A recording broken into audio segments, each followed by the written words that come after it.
What if some of the most important threats to human health are not only invisible, but barely understood at all? For years, researchers have studied how chemicals, heavy metals, environmental pollutants, other contaminants enter the human body, but a growing area of research is now asking a far more unsettling question. Are the materials or signals inside the body that conventional medical testing is not designed to detect at all? And by the way, are people using it for nefarious purposes? My guest today has spent decades investigating that question. Caroline Mansfield is a registered naturopath, clinical researcher, live and dry blood analyst, specialist, and peer-reviewed scientific author. For more than 25 years, she studied human blood, the effects of environmental toxins that may have an effect on the body. Her research has evolved through a series of human-connected studies called the Human Signal, or NLJD study, which is an investigation into whether signals consistent with electronic or resonant materials can be detected inside the human body. What the heck does that mean? And are these materials producing readings? And can they actually be removed from the body? So are we walking around as some sort of antenna?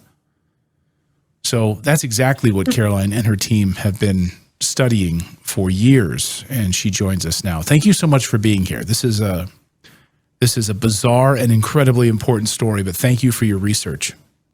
Oh, thank you for having me on today, Clayton. It's an absolute pleasure and honor to be on your show, to be able to really talk about the studies, the research program, particularly that I've been running for the last 3 years in relation to what we're calling the transhuman agenda, where they're trying to make us into these biological digital beings. So we're going from sort of a biological being to a biodigital being. We're moving away from Homo sapien to Homo Borg Genesis, as Jesse calls it, who's been on your show previously. We're becoming modified human beings, and people still don't really believe that. The technology is so advanced, you can't see it under a microscope. You can't see the components of the technology under a microscope. You'd need transmission microscopy to go right down to the nano level. So you wouldn't see it with a light microscope, for example. So it's hidden within us. It's there within us, and the research program that I've been running, we didn't set out to look for these signals coming off the human body. Each study kind of built, led to more scientific questions to lead us to the next study. So originally we were just looking at environmental toxins and looking at ways to remediate those, to remove those from the body. I think explaining the journey that led us to this human signal study, I think would be quite interesting for your audience as to how we got to where we did and how we discovered this. Yeah, in fact, you took the words right out of my mouth, because that's where I wanted to start. Like, what was the trigger for you? You're looking at environmental toxins, I think things we all are used to reading about, going back to Silent Spring and DDT, being sprayed and killing bald eagles. Like, we're very aware of like the pesticides and all of these things in our environment. Well, I think a lot of us are, or what's sprayed on our fruit, or, those sorts of things. We're obviously seeing the Taco Bell lettuce story that's been making its rounds. So we're very aware of that. But what was like the trigger point or the pivot point for you to start asking the question, wait a minute, maybe there are things here that we can't even see that are affecting the human body? And what were the changes in the human body that you were seeing that you just couldn't correlate to maybe these environmental toxins? Yeah, so my journey has been obviously a naturopath for 25 years, and I've been seeing patients over this time. Then my work sort of moved into running clinical studies for companies, looking at products and proving out efficacy that the products are doing what they say they're going to do. So I worked for different companies, looking at EMFs and basically how they affect the blood as well. I know Dr. Robert Young was doing a study on the BBC back in 1996 when we were looking at 2G, and he was proving in a study that was aired back then, showing how these EMFs affect our blood. They cause a lot of red blood cell aggregation, and they cause a breakdown of the red blood cells. And then many years later, I was doing a very similar study, but now we're up to 5G. And when you hold your phone just for 10 minutes, you can see the changes in your blood are significant. So a lot of people, when they're sitting in front of their computer, for example, and they're starting to get cold extremities, brain fog, they can't think straight, they're getting headaches, they blame it on, oh, it's the computer. I've been sitting too long, I've been staring too long. But actually, when you actually look at your blood, you can see that it's become highly coagulated. There's a lot of what we call rouleaux sticking together of red blood cells. So now the blood's not flowing, delivering oxygen, etc. So all of these studies, I realize over the years, they all mean something. They've all come together to mean something. It's a bit like when things happen to you in life and you look back and you realize the pieces all fitted together. And I feel this has been my personal journey. So in 2023, a newly established company was born, and they had produced a formula which was a detox product. This is the Masterpiece product. And they asked me whether I would look at the product under the microscope and be able to evaluate it in any way. And I said, well, that's all very well, but when we look at a product under a microscope, this is qualitative analysis, and it's not going to tell us really how your product's detoxing the body. So I said, why don't we run some proper studies on it with third-party lab testing? And this is where the whole journey began. So this was soon after the rollout of the COVID shots. And I really wanted to run a study on graphenoxide because there was a lot of talk that this was inside the COVID shots, among many other nefarious ingredients. And I was asking up and down the labs in the UK, can we test for graphenoxide? And the answer would be no. And I would say, why not? They said, because it's not in the human body. So it was just fortuitous. I found a lab in Germany. It was called IGL Lab. Or IGL Laboratory, and they were the top epigenetics and environmental toxins lab in Europe. And they had been testing not only graphenoxide, but up to 900 different environmental toxins in the blood since 2009.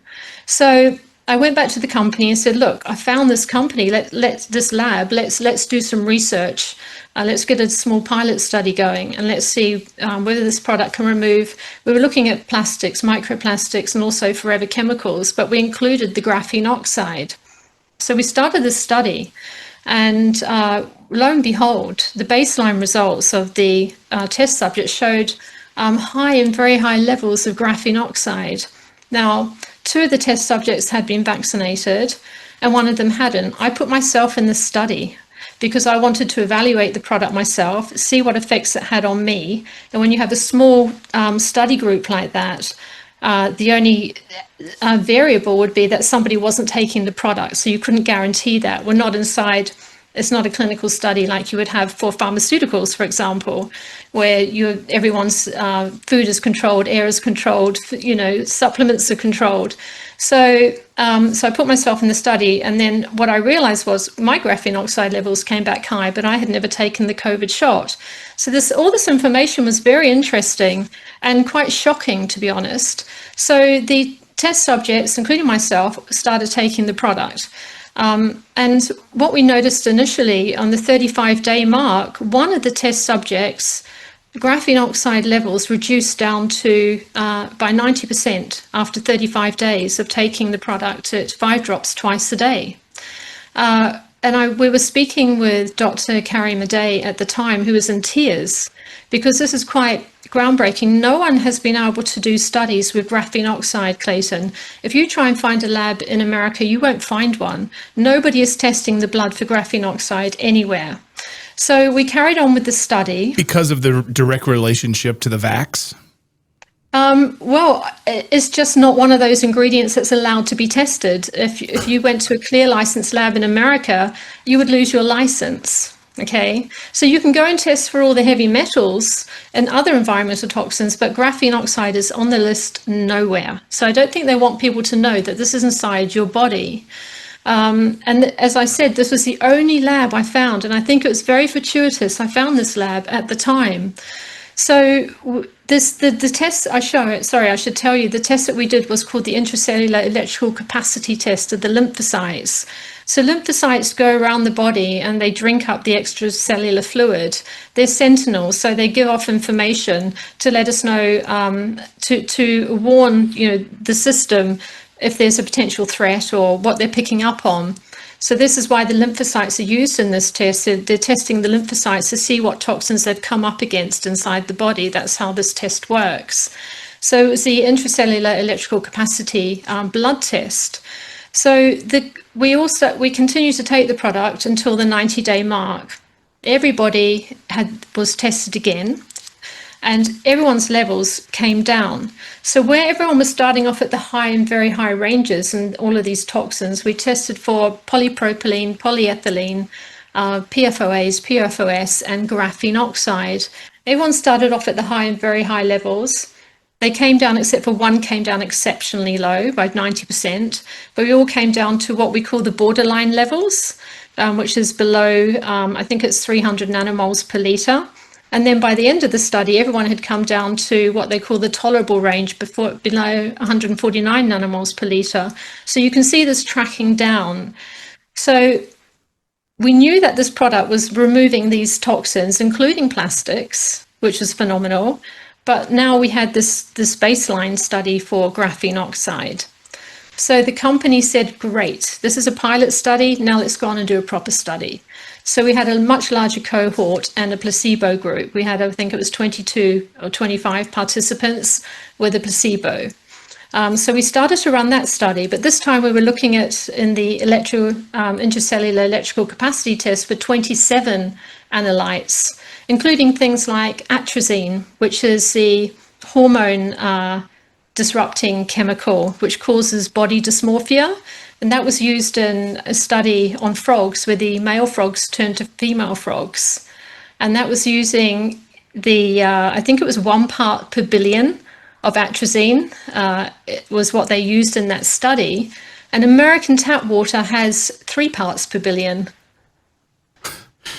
This is crazy. So I interviewed Alex Jones years ago, and I had dinner with him, and we were all, myself and Tucker Carlson, we were all sort of sitting there, and he started talking about frogs that were turning gay. And we were all just sort of joking about it. Like, come on, Alex, like this can't be happening. And sure enough, it actually is happening. But the fact that it's in tap water, and that people, as a result, then like, where is all this body dysmorphia coming from? Like, why are young people suddenly like running to clinics and wanting to have their genitals cut off and want to transition? Like, where is this coming from? It's like it came out of nowhere. Or did it come from atrazine or other chemicals that are in our drinking water? Yeah, I think it's a mixture of the messaging, the propaganda that people don't realize is happening subtly on a daily basis, combined with chemicals that alter the way you think and feel. So quite shocking. So we had a list of 27 analytes we were going to use for that study, but we also included a hair analysis and a urinalysis test to test for heavy metals, just to prove out that this product could remove heavy metals as well, even though there's thousands of studies on zeolite itself. And then we got everyone's baselines, Clayton, and they all came back, and everyone again was high and very high in grafenoxide and so many of these environmental toxins that we were testing for. And we were waiting just before the 35-day mark when we were going to retest everybody. I got a message from the lab in Germany saying they were having problems with the calibration of their equipment, and they couldn't do the testing. We'd already just sent off all the blood at great expense, but it sort of crossed over, they said, with their issue they were having. So we couldn't use that blood. And we were thinking, okay, we're not going to get the 35-day mark. We'll go for the 60-day mark on this study for the environmental toxins. So everyone continued to take the Masterpiece product or the placebo on that particular study. And before we even got to the 60-day mark, I got an email from the lab telling me that the owner had suddenly died. They were no longer offering this environmental toxicity test. The lab closed. It didn't reopen again for 6 months. And when they did reopen, they were now offering like a mitochondrial efficiency test. That test that they had been offering since 2009 was now no longer. You couldn't communicate with the lab. That you would email them, you would try and phone them. I believe that the company tried to get somebody in Germany to go and visit the lab. The whole place was shut down. So that's not usual when a lab owner dies, to shut down the whole operation. And what we believe potentially was happening is because at that time we were going online, letting the world know that we've just completed this study for grafenoxide in people.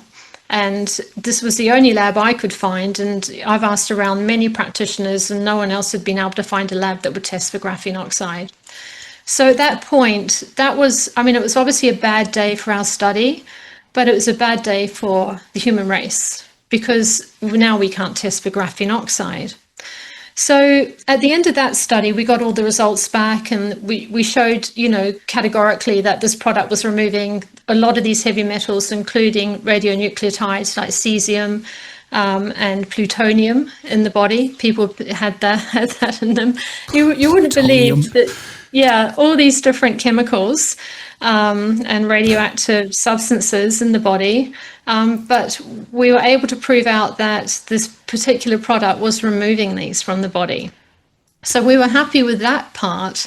But then we got to thinking, okay, so if we remove the grafenoxide, there was a study that came up, and it was called the Blue Truth documentary. I don't know if you've heard of that. No, I haven't. Okay, so this is Dr. Chavez out of Mexico, and he ran a study, a small group again, 6 people, who had been vaccinated, and he took them out to the middle of nowhere in a technology-free environment. The whole thing was filmed, proving out that people were emitting MAC addresses. So human beings were emitting MAC addresses, yes, MAC addresses. Yes. And there was another study called the French experiment, where they used 30 test subjects. And again, they were all emitting MAC addresses. So that study is actually open source, and you can go and look at that study online, the equipment that was used. During the Bluetooth documentary, which anyone can search online and see, these Bluetooth addresses were coming out of gravestones as well. People buried after around the COVID time. So that was interesting for us. And we thought, well, if we've proven that actual grafenoxide is in people, then I wonder if we can do a study around the Bluetooth signal to see whether by taking the product, it turns off the MAC address. If this is part of the self-assembling technology used for the antenna, as a lot of papers have shown. So I was asked to run a study. So I started just to test people with an app that was used in the Bluetooth documentary alongside the professional grade equipment, and followed their protocol. I contacted Dr. Chavez, and he told me his protocol.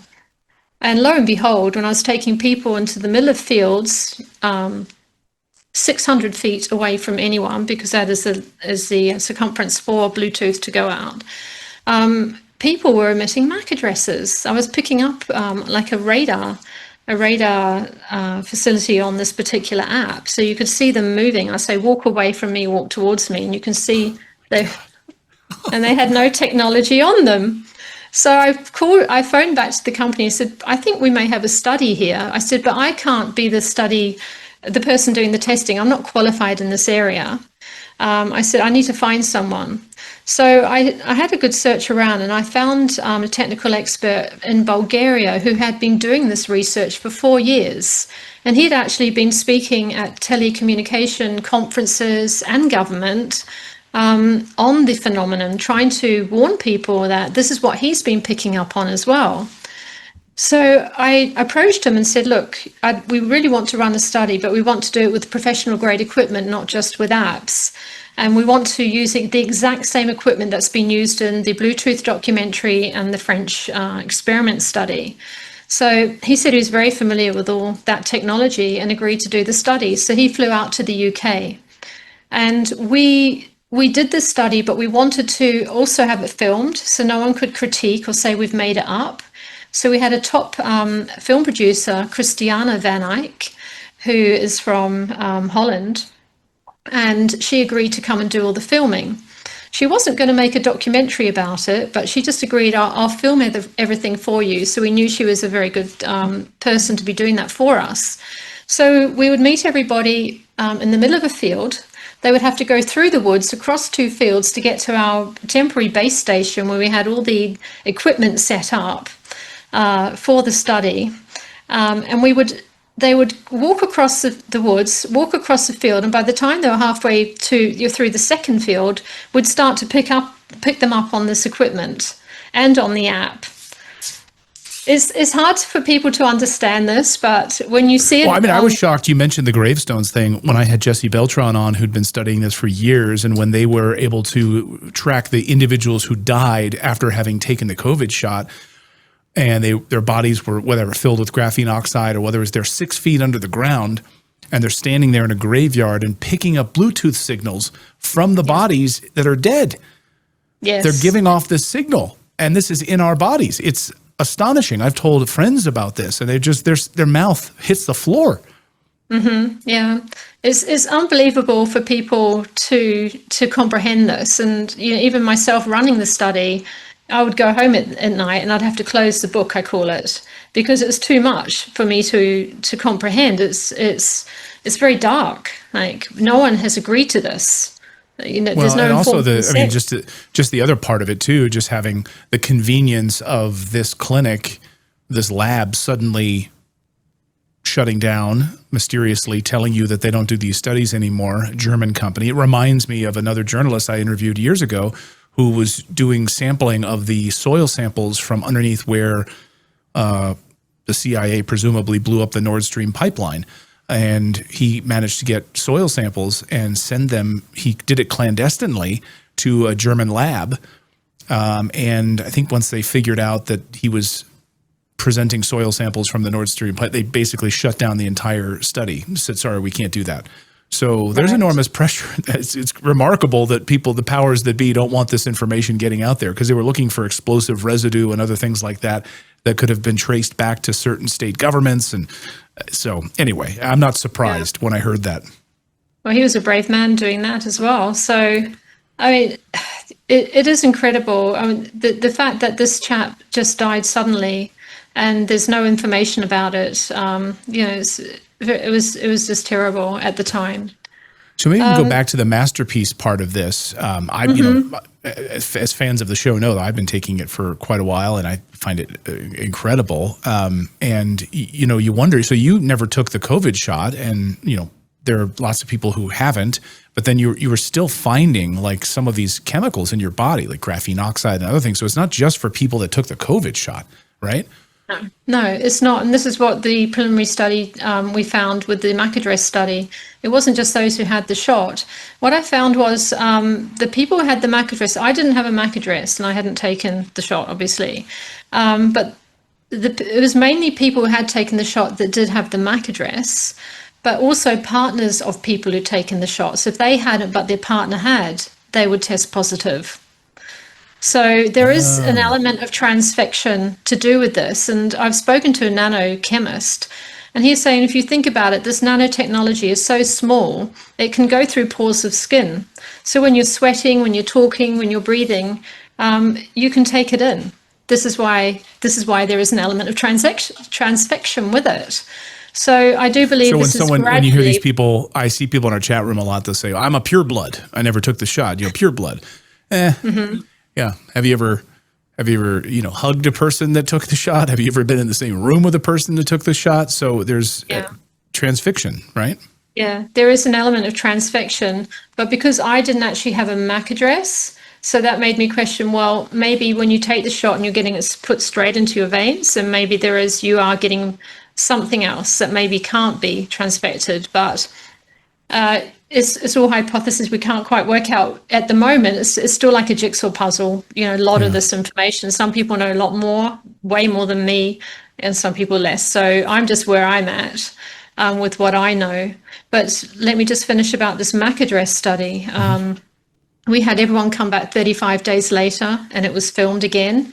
Everybody was still testing positive for the MAC address. We were a little bit sad because we thought that initial test subject who had a 90% reduction, we thought maybe somebody would be switched off. So we asked them to continue taking this product and come back 7 weeks later. And there we are with our action station all set up and all ready to go. And suddenly one of the test subjects appeared around the trees, and we were like, oh, we didn't pick them up on the computer or on the app. So we thought there was something wrong with the equipment. So we turned everything off and turned everything on again. And lo and behold, there was no signal. So, wow, okay, it appears that your signal has been turned off.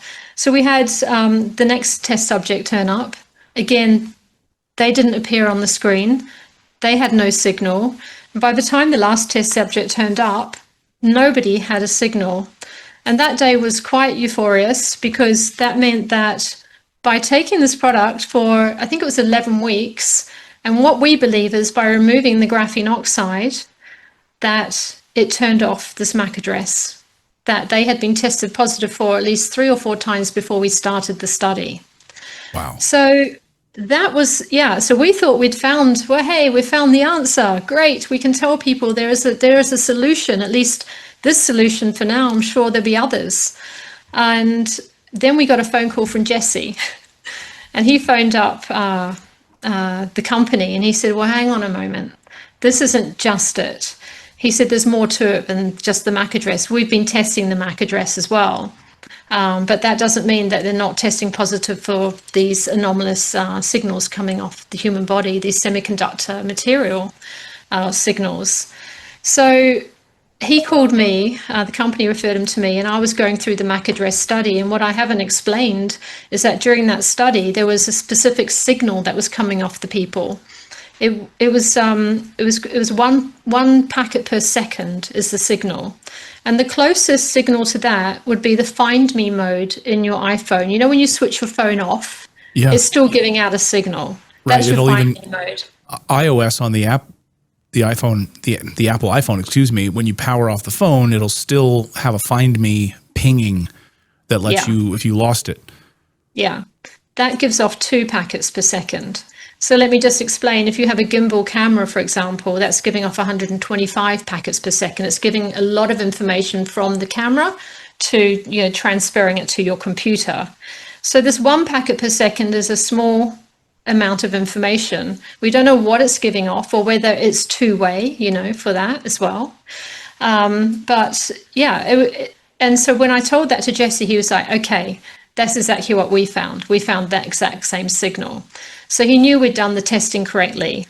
And he said, right, I'm really keen to do another study with you. And I want to test if people were to take this product, whether it's going to be helping to remove the signal. So this is how this next study progressed. Because unbeknownst to me, by the time I spoke to him, he'd already been giving the product to some of his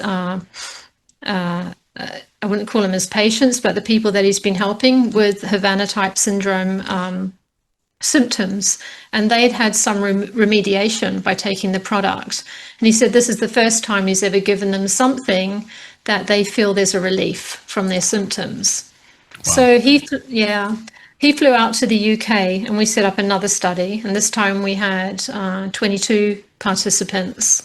So we were gathering these participants for this study, and this is probably the most emotional study, actually, because when you're in a room with Jesse, so he was a third-party tester now, when you're watching him scan people in this way, and they're lighting up at specific focal points around their body with the non-linear junction detector scanner. So it's picking up on second harmonics, which is semiconductor material in the body. And it's not random. These are in specific places, I think at nerve endings, your nerve density endings. And they're above the front, the third eye, on the crown of the head, at the back of this occipital area of the head. The left and right TMJ, the outside of the shoulders, on the pecs, on the scapulars. There are specific points that lit up the same places in everybody if they were there. So we had a schematic of a human body for each test subject that he was testing, and we were marking the points and also the intensity of the frequency by percentage, which is given off by the actual tool. And so we gathered the data on 22 test subjects. And there was one particular chap who had avoided having the COVID shot, and he was hoping that he was going to be very low. And he was one of the highest, and he was in tears. He said because during COVID, he went into hospital because he broke his wrist and he needed to have an operation. And one of the hospitals were insisting he has a COVID shot. And he left that hospital in the middle of the night because he said, I'm not having it. And they said, we can't operate on you unless you have it. So he left. And he went to another hospital who said, yeah, we'll operate on you. And they were still asking him about the COVID shot, but they'd agreed to go ahead with the operation without having it. But what he didn't realize is when he signed the consent form 1, where it's saying if we need to make an intervention during the operation, if something, happens or comes up, you're agreeing that we will be able to do an intervention.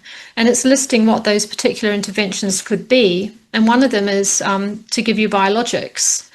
Now, biologics, by definition, vaccines come under biologics. And he believes that whilst he was under, they gave him the vaccine. So a lot of people go into hospital not realizing when they sign that consent form, they're allowing themselves to have the shot. So he was very, very upset because he hadn't felt right since he had it.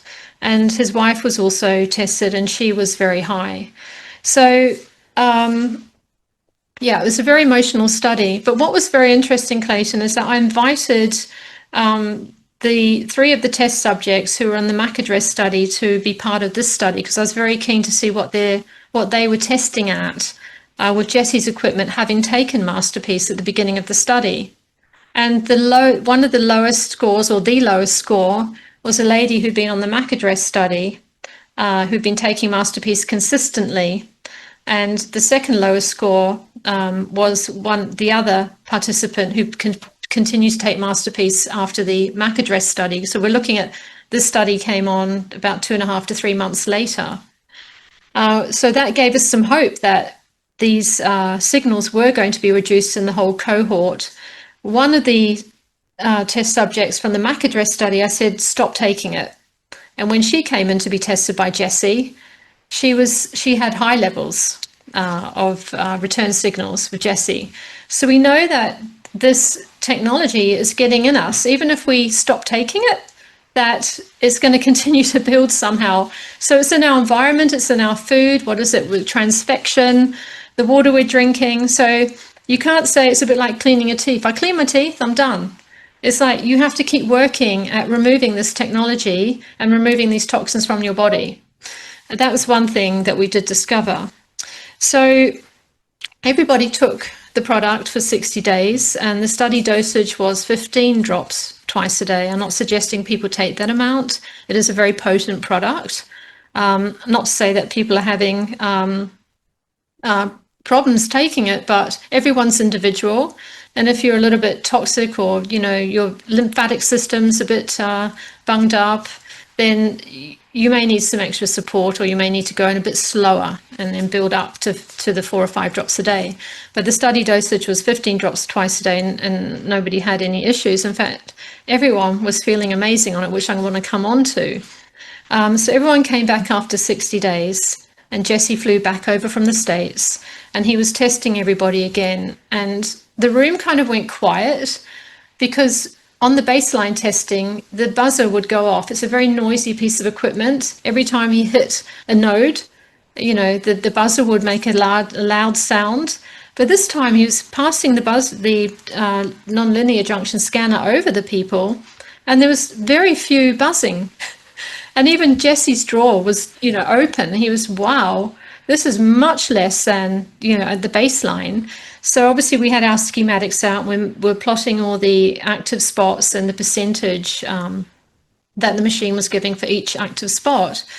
And what we discovered was at the end of the study that there had been a 78% reduction in the return signals in the cohort from baseline.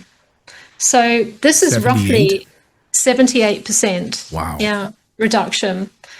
And Jesse said, I've never seen this. I've never seen this ever, that these signals drop. The other thing he's never seen is that a lot of the signals, especially around the head, had completely disappeared. So a lot of the people had these on the head, in front of their third eye, the top of the head, at the lower base of their head, at the top of their neck, and the right and left TMJ. Those, and also on the nasal dorsum. and on most of the people, they were gone. And he was, I've never seen this.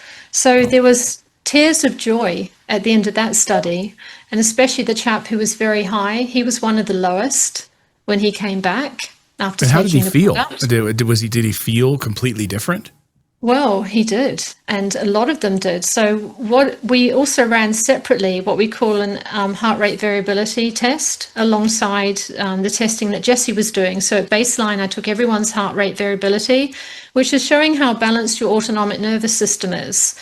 And that is a marker for good health.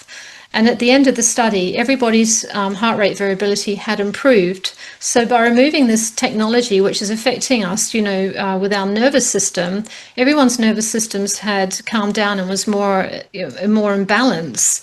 And what we found was that by removing this technology, people were feeling more joy, they were feeling more energy, and they were sleeping better and dreaming better.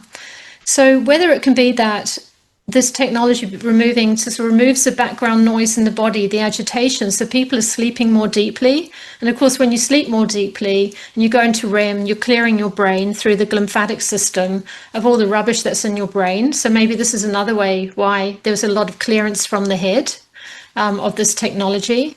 And people were dreaming better, and people saying they feel like a childlike joy they hadn't experienced for a long time. So there was a lot of amazing anecdotal experiences that people were telling us about, which are all recorded. And the other thing I forgot to mention is that the Die Suddenly team were there to film this whole study. So this is now going to be in the next film that comes out by this Die Suddenly team, Die Suddenly 2, to show again that everything that we're saying, that I'm telling you, was recorded. And you couldn't say, oh, we're just making it up. All the results, every aspect of it was recorded. Yeah, I mean, it's remarkable. And I mean, I can just say from my own personal use of it, it's just been, incredible, great, and I was sort of warned before taking it, like, you're going to have the best night's sleep in a long time. And I like to think, well, the thing is, I'm surrounded by electronics on a regular basis, and you think about all of the different whatever sort of particles and grafenoxide and other sort of environmental toxins that we're completely, surrounded by or affected by on a regular basis. Can you talk about really quickly before we let you go, like what's actually in it? Yeah, so the product is made of, it's got the most powerful detoxifier I believe there is, because it's highly magnetized. It's made of zeolites, natural zeolites, which are formed when volcanic ash hits the sea, and it makes these beautiful crystalline crystals, and they're called zeolites. And the only ones fit for human consumption is clinoptilolite. And if you look at any zeolite supplement on the market, it will always be clinoptilolite. And so this powerful negative charge, because the company were able to get this clinoptilolite down to the nano range, what it does is when you put the drops under your tongue, it goes through your mucous membranes in your mouth. It goes everywhere in the body where water goes. So it's going through all into your interstitial fluid, your extracellular fluid. And it's picking up toxins which have a powerful positive charge. So it's grabbing hold of them. It's also covered in sea minerals, because the product is paired with sea mineral plasma. So the beauty of this product is when it's picking up a toxin, it's releasing minerals at a place where a toxin was. So a lot of the time, metals will act like a mineral. It's a poor brother of the actual mineral. It can do some work, but it's not working as efficiently for that cell. So the minute that toxin's removed and it's replaced with minerals, that cell can start working better as well. So not only is it grabbing hold of toxins, removing it from the body just through the process of urination, defecation, sweat, perspiration and respiration, and in women, menstruation. So it's coming out in all different ways, and also in your hair, because we've discovered that as well. When that cell is starting to work better in itself, because now it's got the minerals that it's needed, then the cell can start saying, hey, we're having a bit of a detox here, because it's picking up on what the body's doing. And so the body will start cleansing itself as well. So it's giving the body a chance to recalibrate itself, as well as the product removing the toxins. So it's a beautiful product in that way. It's also molecularly identical to your blood in as far as the pH. It's a colloidal solution, so the body recognizes it straight away when it's under the tongue and just goes straight into the body. And because it grabs hold of toxins, there's very little what we call Herxheimer reaction. So a lot of the time when we're trying to detox, a lot of products will go and sort of stir up the toxins. Then you have to take extra chelating agents and hope you're catching all the toxins before it leaves the body. And a lot of the time people can get, detox reactions such as headaches or feeling fatigued, maybe skin reactions, nausea, things like that. But on all the studies I've run, I've only had 1 or 2 clients at the very beginning of the study that have maybe felt like a little bit of a reaction. So I say, well, just go back to 1 drop twice a day, then increase to 2 drops twice a day, 3 drops. And by the time they're back up to 5 drops, they're fine. So it's like anything, you just go in slow. If you're very sensitive, if you haven't detoxed before, that's important to know as well. So about up to about 5 drops at each time. Yeah, so on the actual bottle, it says 4 drops twice a day. Our studies have always been around 5 drops twice a day, and sometimes up to 15 drops twice a day. But what I should also say is that on the study with Jessie, there was one test subject who just took 5 drops twice a day, not the 15 drops. And she was one of the highest. She had the best results out of just about everybody on 5 drops twice a day. So just because our study was running at 15 drops twice a day, it doesn't mean to say that 5 drops twice a day, may not be, efficient for some other people. So it doesn't mean to say you have to go in hard and heavy. As Dr. Young says, less more often is better than more less often. Right. So just a little bit at a time to build up. Yeah, this is incredible. We'll have links in the description if people want to try it out. And I think we even have like a discount code that we can give people down there as well if they want to try it out. I take it now every day, and it's incredible. And it tastes like seawater. Just a little few drops under the tongue. It tastes like seawater. And again, just being surrounded by all of these toxins and EMF radiation and all these other things. And now with the coming 6G technology, which is about to be rolled out on top of it. So there's no getting away from this stuff. That's the scary part. So we've got to protect ourselves in other ways with what we put into our bodies. Caroline, any final thoughts on this? I'm just reeling. Yeah. I'm sort of blown away by all of this. So thank you for your time. Yeah. Well, thank you for allowing me to come on to talk about these studies. I feel like these are the most important studies right now for humanity because nobody else is doing the human testing in relation to this technology that's being found in everybody. And I was listening to your interview with the NSA whistleblower recently, and he was talking about how this surveillance has stepped up since 9/11 when the government did negotiations with telecommunication companies to collect data. And now, everything we do from the minute we wake up to the minute we go to sleep, it's everything's being collected, hence all these ridiculous data centers. And, in my mind, the way I see this, if you don't want to, if you want to try and avoid this technology the only way to avoid it, to stop you becoming a modulated human being, is to really look after your body, to detox, to take something like Masterpiece. We also found that people who move a lot, who exercise and who sweat a lot, they also had the lowest levels in the baseline of our study. So it's really important to be looking after your body at this time because of what's been rolling out. And I feel like this collection of data has become omniscient. It's become omnipresent. It's everywhere. It's becoming very knowledgeable. It's everywhere from the minute you wake up. Everywhere you go, you've got cameras, and it's becoming omnipotent. It's become anyone who has this data, this knowledge, is powerful, and this should only be God's work. I feel like they're creating a digital avatar of God. So I feel this is a spiritual warfare that's happening. So if you want to protect your families and your loved ones right now, then please pass on this message to get this technology out of you. I'm hoping that there's going to be more and more studies that we can run and that other people will run alongside what we've done to find solutions, other solutions. But right now, I don't know anyone else doing this study who've been proven out that this technology that's in us can be removed. Well, I love it. And I really appreciate your time today, Caroline. And again, we'll have a link in the description if anyone wants to try it and even get that nice little discount code as well. I hope when the next round of studies come out, you'll come back. We'd love to have you back and talk more about this in the future. And hopefully the progress is substantial. So thank you so much. Thank you so much for having me on.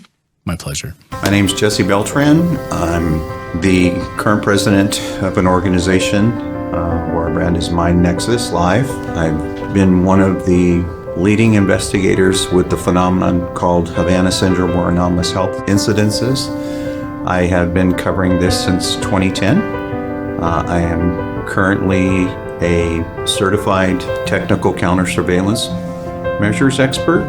I have been the lead in doing what is called nonlinear junctions scanning on individuals. And this process started in the United States, initially starts with an RF detection, and then we verify it with a non-linear junction depending on our findings. And basically what we're finding is those who are symptomatic were lighting up at very specific focal areas around the human body and coming up positive for whatever reason for semiconductive or silicon-based materials in those areas. And that's what the nonlinear junction detector is designed to do. And we recently started a study where we're testing non-symptomatic individuals here in the United Kingdom. They are also lighting up in those same areas as the symptomatic individuals. And that had not been the case prior to that jab. Prior to the jab, those who were non-symptomatic, almost 100% of the time, came up negative. They were coming up pretty much what I would expect a symptomatic person to come up positive. Very high, a lot of areas around the human body hitting at 100%, where the nonlinear junction detection indicated there was silicon-based materials. They had been put on a test basis or a trial basis of Zeolite Z, or the Masterpiece product.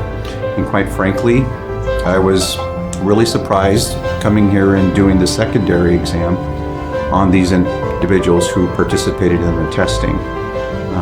There was significant reduction in the areas that were lighting up. So the results have been absolutely phenomenal and actually better than we could ever have expected. An average reduction across the board so far, and we've got one more day of test results coming in, of 80% reduction of these radio frequencies coming off people's bodies.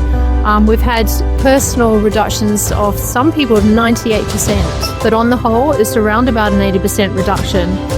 This is unprecedented because usually in clinical studies, if you were to get a 30% reduction, that is something that people are very happy to see. This is why, for the first time in 20 years, 15 years specifically, out in the public, that I've supported anything out there. And so this is quite promising. Yesterday was very emotional for me because I never thought that I would see this. I can tell you 100% of the time post-COVID, I've not tested anyone who did not come up positive in right, left TMJ, the dorsum, occipital portion, and the base of their neck. And for the first time after they've been on this trial, they are not lighting up.